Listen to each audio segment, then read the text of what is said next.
PTI कारकुनान के लिए बुरी खबर, लाहौर का 27 अगस्त का जलसा मुलतवी कर दिया गया।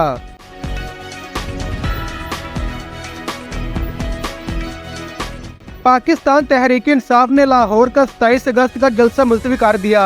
पीटीआई के रहनुमा शौकत बसरा का कहना था कि पाकिस्तान तहरीक इंसाफ की जानिब से 27 अगस्त को लाहौर में होने वाला जलसा मुलतवी कर दिया गया है। इनका कहना था कि तहरीक इंसाफ ने तमाम तर तवज्जो 8 सितंबर के इस्लामाबाद जलसे पर रखने का फैसला किया है।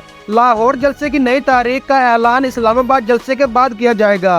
इससे कबल इस्लामाबाद में पीटीआई ने 22 अगस्त का जलसा मनसूख कर दिया था।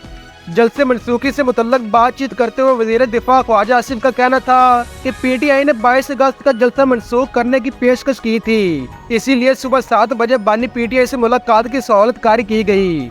वजीर दिफा ख्वाजा का कहना था कि बात जलसा मनसूख करने की थी, इसलिए इंतजामिया को क्या इतराज हो सकता था। आजम सवाती और बानी पीटीआई के दरमियान होने वाली गुफ्तगू जल्द या बदेर सामने आ जाएगी। इन्होंने कहा कि पता चल जाएगा कि आजम सवाती ने क्या कहा और बानी पीटीआई ने क्या जवाब दिया। क्या यकीन दहानियां कराई गई, क्यों शादियाने बजाए गए। ख्वाजा आसिफ का कहना था कि अगर 22 अगस्त का जलसा कामयाब होने की उम्मीद होती तो बानी पीटीआई कभी मुलतवी ना करते।